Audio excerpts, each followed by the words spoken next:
Fala nação, Venâncio Costa na área, mais uma vez aqui para um vídeo no canal.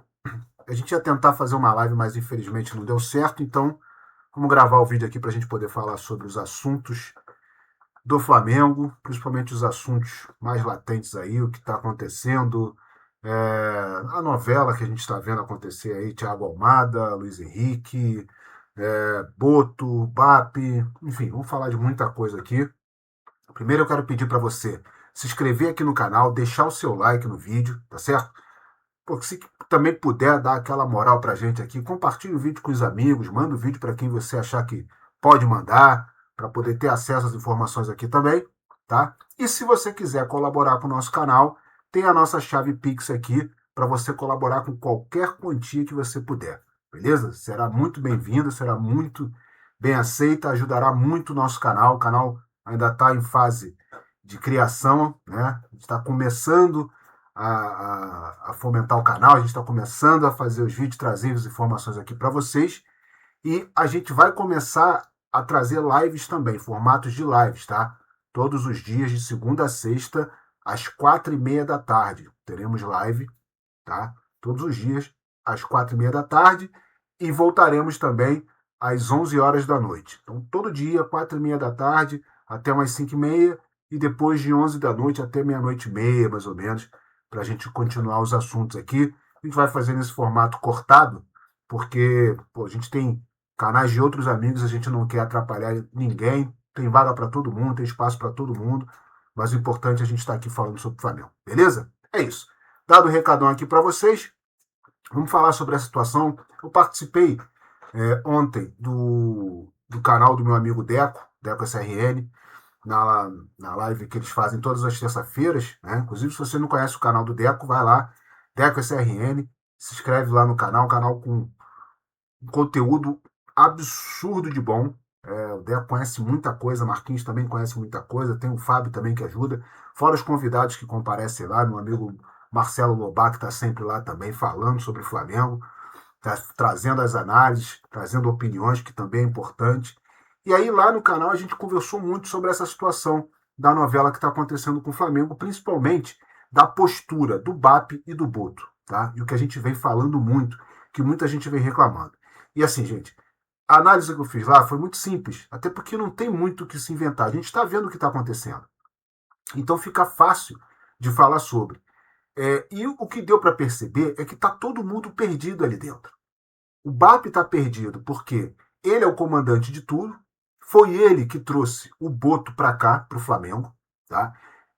Trouxe o Boto com status de diretor de futebol, só que quem conhece o trabalho do Boto sabe que o destaque dele foi como scout, como chefe de scout. O Boto trabalhou pouquíssimo tempo como diretor de futebol, ele não tem essa experiência toda. E eu já venho falando isso há muito tempo, inclusive lá no canal do Deco, eu já tinha falado sobre isso, que o Boto, para mim, na minha opinião, ele é a categoria, tá? Ele é a categoria da prateleira D da Europa. Ele não é prateleira A, B, C, não, ele é prateleira D da Europa. Para você ver os times que ele trabalhou, as marcas que ele trabalhou, né? Colocando dessa forma, principalmente falando do mercado europeu, e é isso. E o cara vem para cá com status como se fosse prateleira A, e não é, não é. E agora eu tô vendo que a galera tá cobrando muito, eu tô vendo uma insatisfação gigantesca da torcida, e principalmente da galera do YouTube, né, dos influencers, dos jornalistas, cobrando muito essa postura, né, de que tem que fazer o trabalho de excelência no Flamengo, porque o Flamengo, a história no Flamengo é outra. Mas acho que o pessoal está esquecendo disso, está esquecendo do óbvio, do principal. Ele não tem esse status todo. Tá? E aí o que vai acontecer agora? O BAP vai ter que assumir a situação. O BAP vai ter que assumir essa conta que ele criou lá atrás, que ele criou no ano passado. Teve oportunidade de encerrar o contrato com o Boto, teve oportunidade de mandar o Boto embora e trazer uma outra pessoa com experiência para trabalhar do lado dele, e não quis. Não fez dessa forma.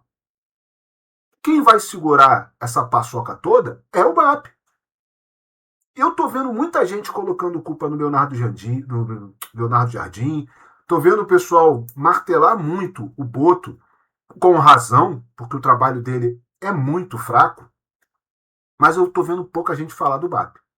E que quem tem que ser cobrado de verdade é ele. A verdade tem que ser dita. A cobrança, ela não pode só ir em cima do Leonardo Jardim e do Boto, não. A cobrança ela tem que ser direcionada ao BAP, porque ele é o responsável por isso tudo. Foi ele que bateu o martelo para trazer essa pessoa. E aí eu tenho visto alguns programas, né, de jornalismo esportivo, falando sobre futebol, principalmente falando do Flamengo. Cara, eu vi hoje uma entrevista do Júnior falando sobre isso, e a forma como o Júnior falou, eu tenho um grande respeito pelo Júnior, por toda a história que ele tem com o Flamengo, mas principalmente pelo trabalho que ele vem fazendo na área de jornalismo esportivo, de análise esportiva, de comentarista esportivo. E assim, a análise que ele fez e o que ele falou sobre o Boto foi uma coisa muito séria, pesada. E ele falou que todo o conhecimento que ele tem, de lá da Europa principalmente, e ele perguntou sobre para as pessoas que ele conhecia, que ele conhece, sobre o trabalho do Boto, se alguém conhecia o trabalho do Boto. E praticamente todos que ele perguntou falou: não, a gente não tem essa informação, a gente não tem esse conhecimento. E isso é sério. Não é possível que só o BAP viu uma coisa positiva nesse trabalho dele. Não dá para entender isso. Como eu falei agora há pouco, eu já tinha alertado no passado que o Boto é considerado prateleira D da Europa. Isso aqui eu estou sendo bastante benevolente com ele, tá? É natural o que está acontecendo agora. Isso é natural. Tudo isso que está acontecendo agora, para mim, é natural. E vou ser muito sincero, para mim, nem Almada, nem Luiz Henrique vem para o Flamengo. Com toda a movimentação que foi feita, com tudo que foi falado, mercado, jornalista, as informações que vinham trazendo, deu para achar que sim, que tinha uma movimentação, que tinha uma negociação consistente, uma negociação profissional acontecendo. O que a gente está vendo agora é que não tem nada disso. O Flamengo está na mão do Almada, a verdade é essa, o Flamengo está na mão do Thiago Almada. Para mim, ele está aguardando para ver se ainda vem alguma proposta de algum time da Europa, e pelo que eu estou percebendo, não virá. Entre Flamengo e River Plate, é claro que ele vai preferir o River Plate porque é o seu país natal, é família próxima, uma família perto. A esposa parece que não quer vir para o Rio de Janeiro, embora já tenham morado aqui, mas parece que a primeira opção é a Argentina, caso não tenha nenhuma outra oportunidade. E aí o Flamengo fica nesse meio termo aí, aceitando essas circunstâncias, essas situações que está sendo colocado não pelo Thiago Almada, não por conta do Thiago Almada, por conta do próprio Flamengo. O Flamengo se colocou nessa situação. E não foi agora. O Flamengo se colocou nessa situação muito antes. O problema é que peixe morre pela boca, né? Como diz a máxima. Se lá no início do ano não tivesse falado nada, tivesse falado, olha, galera, seguinte, a gente vai movimentar a janela de início de ano, tá? De final de ano, de início de ano, a gente vai movimentar essa janela, vai tentar fazer da melhor forma possível e vai fazer da forma que der. Não vamos fazer nenhum alarde, não vamos fazer nenhuma estripulia, entendeu? Não vamos fazer nada disso, vamos fazer da forma que der. Beleza? Alguns iam chiar, mas a gente ia entender. Porque a situação é essa. Gerir um clube do tamanho do Flamengo não é fácil. A gente sabe disso. O problema é fazer tudo o que foi feito, principalmente trazer o Lucas Paquetá pelo valor que foi trazido, e eu não estou reclamando de terem trazido, muito pelo contrário, porque para mim foi a melhor contratação dos últimos 4, 5 anos aí do Flamengo. E temos que dar a oportunidade para ele apresentar o trabalho dele. Ok? Só que o problema é falar demais. Porque nós vamos ganhar a porra toda. Desculpa aqui a expressão. Eu quero ganhar a porra toda. E se precisar trazer mais, vamos trazer mais. Com que condição? A pergunta é, com qual condição? que o Flamengo, na janela passada, gastou além do que deveria, além do que estava previsto, e agora se encontrou num beco sem saída, onde tem um limite para gasto, quer trazer medalhões, parece que o scout não está fazendo o trabalho da forma correta, porque existe uma história de que diversos nomes foram apresentados, existe uma lista gigantesca de scout lá no Flamengo, mas nenhum nome até agora apareceu, não surgiu nenhum nome, nem promessa, nem nada. São sempre os mesmos nomes que aparecem. O Flamengo está acostumado a fazer isso há anos. Sempre tem, na primeira janela, na segunda janela, sempre tem uma novela para se contar. E na maioria das vezes, essa novela nem chega ao fim. Ou melhor, chega, mas sem final feliz. E aí quem fica fazendo papel de trouxa? Nós, torcedores. A gente que está aqui fazendo nosso trabalho, tentando trazer informações para vocês, análise, opinião. Acontece sempre a mesma coisa e nada muda. Nada muda. Entra a gestão, sai a gestão, troca a gestão e a gente está vendo que é o mesmo carro que está andando. É o mesmo ônibus que está andando. Não dá, cara, não dá. Infelizmente, não dá. As últimas informações que se tem do Almada é que ele continua, parece que continua de férias, né? As férias que ele queria tirar. Até então, a informação era de que ele tinha pedido uma semana para resolver as questões, mas já entramos na segunda semana e nada foi resolvido.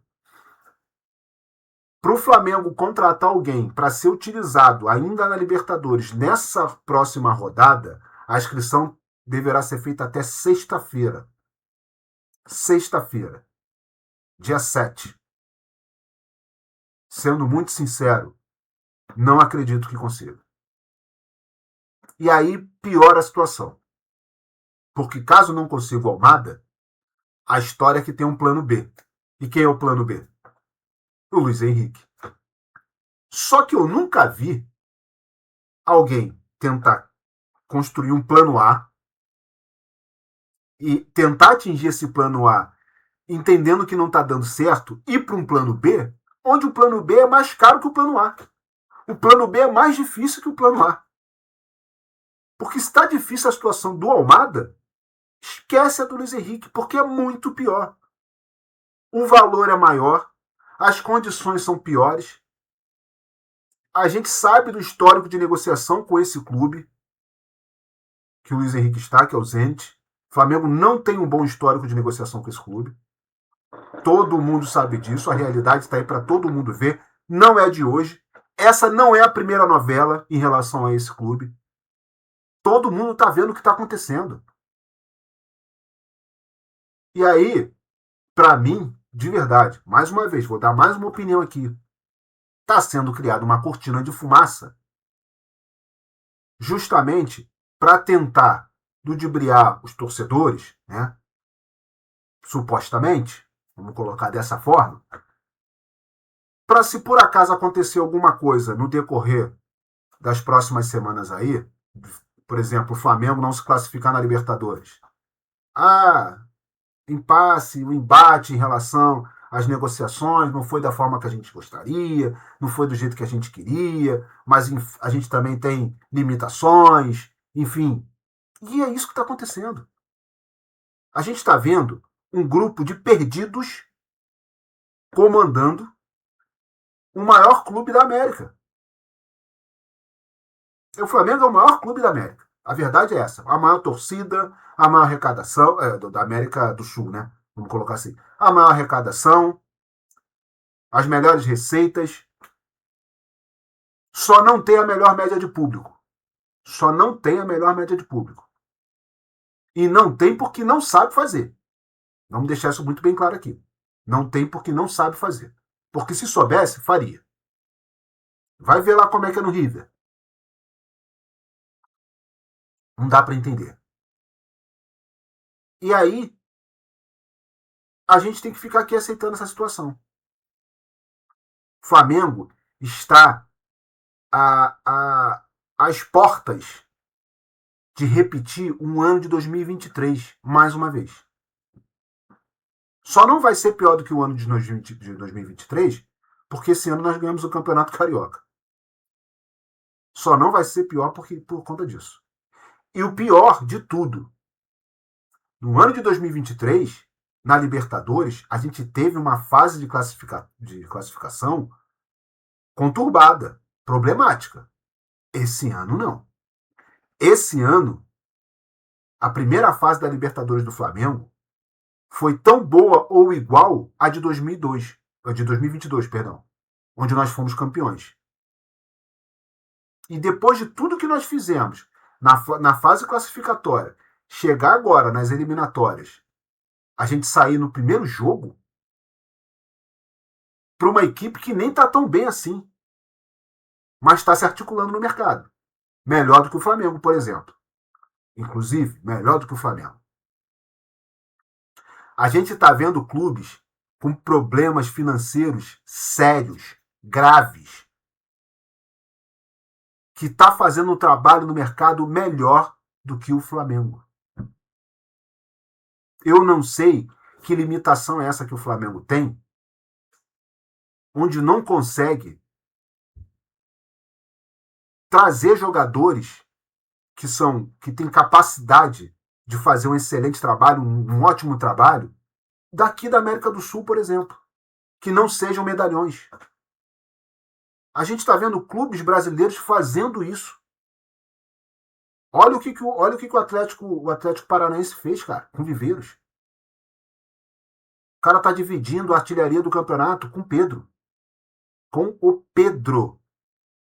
O Flamengo só tem um centroavante de alto potencial. Um centroavante. O Flamengo não faz reposição das suas principais posições há muito tempo.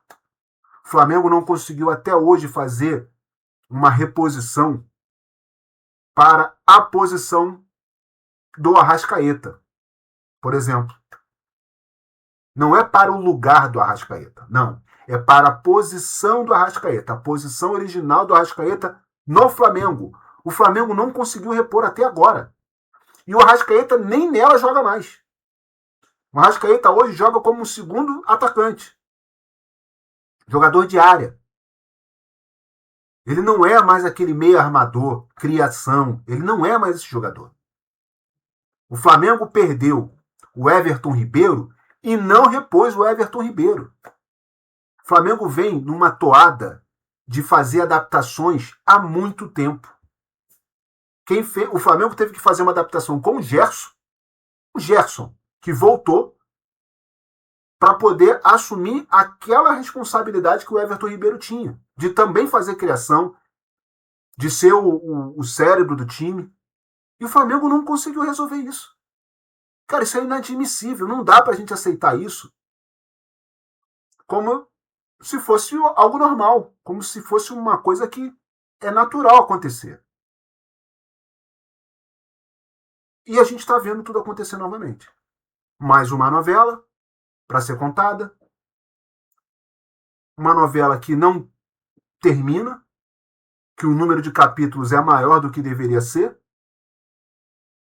Uma novela que o escritor é fraquíssimo, o diretor é muito pior, e aí entra a cereja do bolo. O terceiro perdido da história. O quarto, né? Que o maior somos nós, né? Mas o terceiro perdido da história, que é o Leonardo Jardim, que não vai ter o que pediu, o que vem pedindo. A situação para ele vai continuar a mesma, vai ter que trabalhar com o que tem. Eu até vi alguns jornalistas falando, mas ele já faz isso há muito tempo, ele faz isso no Cruzeiro. Sim, mas o Leonardo Jardim herdou esse time. O Leonardo Jardim herdou esse time. O estilo de jogo do Leonardo Jardim precisa de peças que ele não está encontrando dentro do Flamengo, do plantel do Flamengo. Por exemplo, o Jorginho não é um jogador do estilo de jogo do Leonardo Jardim. Leonardo Jardim gosta de transição rápida, chegar rápido no ataque, com passes rápidos, direcionados. O Jorginho é um jogador que cadencia o jogo. O Jorginho gosta de posse de bola. Ele precisa fazer isso, até porque o Jorginho não tem velocidade, o Jorginho não tem o mesmo físico que tinha antes. Então ele não vai sustentar isso. Talvez o Lucas Paquetá, por ser um jogador mais jovem, consiga fazer. Pode ser. Pode ser. O Jorginho fica mais na contenção e o Paquetá faz essa função. Pode ser que consiga. Mas aí nós temos outros jogadores que também não têm as mesmas características que o Leonardo Jardim precisa. Com essa velocidade, com essa chegada. O Pedro tem velocidade? Não, não tem. O Arrascaeta tem velocidade? Não, não tem. O Samuel Lino? Talvez um pouco. O Plata? Um pouco. Mas fora isso, quem tem? Ninguém mais tem. O Flamengo acostumou a jogar com a bola nos pés, propondo o jogo. Marcação, pressão, propondo o jogo. O Flamengo se acostumou com isso. O elenco que está no Flamengo se acostumou a jogar desta forma. E aí, mais uma vez, quem fez a cagada? Quem cometeu os mesmos erros que cometeram no passado? Vocês sabem. Enfim, galera, é isso. Lembrando, tá? Deixar o recadão aqui para vocês rapidinho. Se vocês gostaram do vídeo, deixa o like de vocês aí. Se inscrevam no canal também, dá essa moral pra gente. Tá? Lembrando, quem quiser colaborar com o canal, contribuir com o nosso canal, tem a nossa chave Pix que está aqui embaixo, venancio.costa79@gmail.com, tá? Tá no link é fixado aqui nos comentários do vídeo, beleza? Pode colaborar da forma que você puder, na forma que você achar que deve, e tá tudo certo, será muito bem aceito, muito bem-vindo, beleza? Lembrando também, a gente vai começar a trazer o formato de live diariamente, tá? De segunda a sexta-feira, todo dia, às 4h30 da tarde, de 4h30 até 5h30, e à noite, de 11 horas da noite até meia-noite. Beleza? Até meia-noite, meia-noite e meia, dependendo de como for o dia, a gente dá uma estendida ali, tá? Para a gente poder trocar essa ideia com vocês, trazer esse debate para todos vocês. Eu gostaria muito de ter feito a minha live ontem, mas infelizmente não consegui, então vamos ficar com o vídeo hoje mesmo. Vamos ver se a gente consegue hoje, mas o mais certo é que a gente comece essa nossa live a partir de sexta-feira, tá? Sexta-feira agora, no dia 7 de agosto, a gente começa a fazer esse formato de live, tá? Todos os dias, de 4h30, tá? De 4h30 da tarde às 5h30, e na parte da noite, de 11 à meia-noite, meia-noite e meia. Beleza? Grande abraço para vocês, não esquece de deixar o like e se inscrever no canal, tá bom? Tá aquela moral pra gente. E é isso, saudações rubro-negras e até a próxima.